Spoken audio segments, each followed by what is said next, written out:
Welcome back. Today I am discuss about constitution, our fundamental duties and rights. Yes. हम अपनी श्रृंखला में चार अधिकार को समझ चुके हैं। समता का अधिकार, समानता का अधिकार जो था, फिर उसके बाद स्वतंत्रता का अधिकार, और स्वतंत्रता के बाद तीसरा जो हमारा था वो शोषण के विरुद्ध अधिकार, और जो चौथा था उसको हमने कल डिस्कस किया था, उसका नाम मैं थोड़ा सा भूल रहा हूँ, धार्मिक स्वतंत्रता का अधिकार, ये चौथा था। अब पांचवा आज हम जानेंगे जो हमें बताएगा कि संस्कृत और शिक्षा का अधिकार। अल्पसंख्यकों में अल्पसंख्यक पहले कौन है उनको हम समझते हैं। अल्पसंख्यक कौन है? अल्प मतलब क्या? अल्प मतलब छोटा या कम। अल्प, हाँ अल्प। अल्प का मतलब छोटा या कम। ऐसा ही होता है। इसके ऊपर एक शायरी भी है, ऊपर वाले का दिया कभी अल्प नहीं होता, जो बीच में टूट जाए वो संकल्प नहीं होता। वाह वाह वाह। जीत को हार से दूर रखना यारों, क्योंकि जीत का कोई विकल्प नहीं होता। वाह वाह वाह हाँ, वाह वाह। तो हम लोग अल्पसंख्यक समझ रहे थे। अल्पसंख्यक के मतलब होता है कम, छोटा। संख्यक मतलब एक ऐसा समुदाय जो भारत की जनगणना में उस समुदाय कम है, जैसे ईसाई, मुस्लिम, जैन धर्म और कुछ और भी धर्म है, जो मतलब कि जिनकी संख्या हिंदुओं की तुलना में बहुत कम है, वो अल्पसंख्यक है।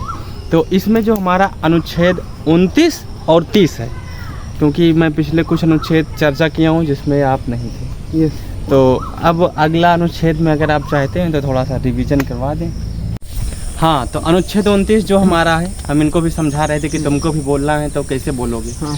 अनुच्छेद 29 जो हमारा है वो अल्पसंख्यकों के संरक्षण के लिए है, अल्पसंख्यक के अधिकारों की। जैसे फॉर एग्जांपल वो कहीं पे एडमिशन लेने जाते हैं, और जो सरकारी संस्थान है या विद्यालय है, तो उनको वहाँ पे कोई ये मना नहीं कर सकता कि तुम अल्पसंख्यक हो, इस कारण से तुम्हारा यहाँ पे जाति, रंग, भेदभाव इस तरीके की चीज़ें नहीं कर सकते हैं। ये उनको आर्टिकल 29 यानी 29 में अधिकार मिला हुआ है। मतलब आप भारत देश में कहीं भी रहें, किसी भी राज्य में हैं, आप कहीं भी जाके कोनो भी सरकारी कॉलेज में एडमिशन ले सकते हैं। वहाँ पे आपकी सभ्यता या आपकी बोली भाषा से आपको एडमिशन देने से वंचित नहीं कर सकते। हाँ, और इसी के अंदर जो पहला वो मतलब पॉइंट वाइज था, दो चीज़ें मिलती हैं हमको, तो वो भागे। हाँ 29 के अंदर ही था कि वो कहता है कि हम अल्पसंख्यकों के साथ, अब जो उनकी संस्कृति है, सभ्यता है, या जो भी वो चीज़ें पालन, तो ये अनुच्छेद था 29 आर्टिकल। इसमें यही दो चीज़ें थी हमारी, जो कि हम उनकी वेशभूषा, उनके पहनावे, उनके रिलीजन के अनुसार हम उनको कुछ भी कह नहीं सकते हैं। क्योंकि आर्टिकल 29 जो है हमको वो उस चीज़ का देता है अधिकार। वो अपनी बोली भाषा या सभ्यता के अनुसार कपड़े, वस्त्र, कुछ भी कहीं भी कुछ प्रयोग कर सकते हैं। हाँ, अब आर्टिकल 30 जो है वो हमको ये बताता है कि अल्पसंख्यक अपनी एक संस्था बना सकते हैं, अपना कोई विद्यालय बना सकते हैं, उसमें भी बच्चे आ सकते हैं, उनका उसमें अपना नियम भी हो सकता है जो भी विद्यालय का है।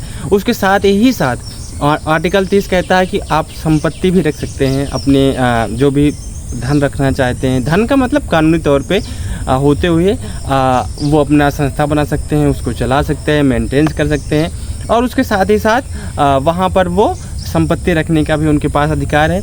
अनुच्छेद 29 में ही एक चीज़ छूटा था, भाषा, लिपि और संस्कृत की सुरक्षा। वो अपनी भाषा और संस्कृति को सुरक्षित रख सकते हैं, उन्हें कोई भी रोक नहीं सकता है।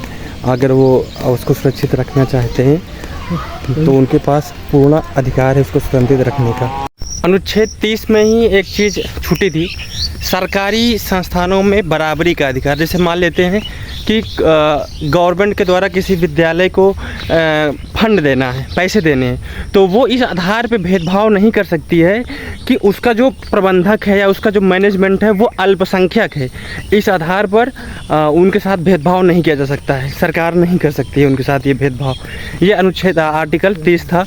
और इसमें एक चीज़ और भी है, संपत्ति अधिग्रहण पर सुरक्षा। जैसे मान लेते हैं सरकार उनकी कोई ज़मीन लेती है, जैसे फॉर एग्जांपल मेरे बगल से हाईवे जा रहा है, और वो ज़मीन जो है वो अल्पसंख्यक की है, जैन में, मुस्लिम से, तो उनको उस ज़मीन का जो पूरा मुआवजा बनता है वो उनको देना पड़ेगा। हाँ, जितना वो भेदभाव नहीं कर सकते हैं कि आप अल्पसंख्यक हैं। हाँ, जितना हिंदू को मिलेगा उतना मुस्लिम को भी मिलेगा, उतना ईसाई को मिलेगा, उतना जैन को भी मिलेगा। इस चीज़ को स्पेसिफिक आर्टिकल 30 के अंदर मेंशन किया गया है, जो कि हमें शिक्षा संबंधी और संस्कृत की सुरक्षा का जो अधिकार देता है, संस्कृत और शिक्षा संबंधी अधिकार जो देता है। ये मौलिक अधिकार के 5 मौलिक अधिकार मेरे पूरे हो चुके हैं, और अगले दिन जो एक मेरा बचा हुआ है उस पर डिस्कशन होगा। और आज 15 अगस्त है, तो सबको मेरी तरफ से हैप्पी इंडिपेंडेंस डे। हाँ, गणतंत्र, सॉरी, देखो मुझे भी नहीं पता, देखो मैं कितना मेरा वो हो गया है, स्वतंत्रता दिवस की बहुत सारी शुभकामनाएं। और हमारे पास कुछ और भी चीज़ें हैं, थोड़ा मेड़ पे चल रहे हैं।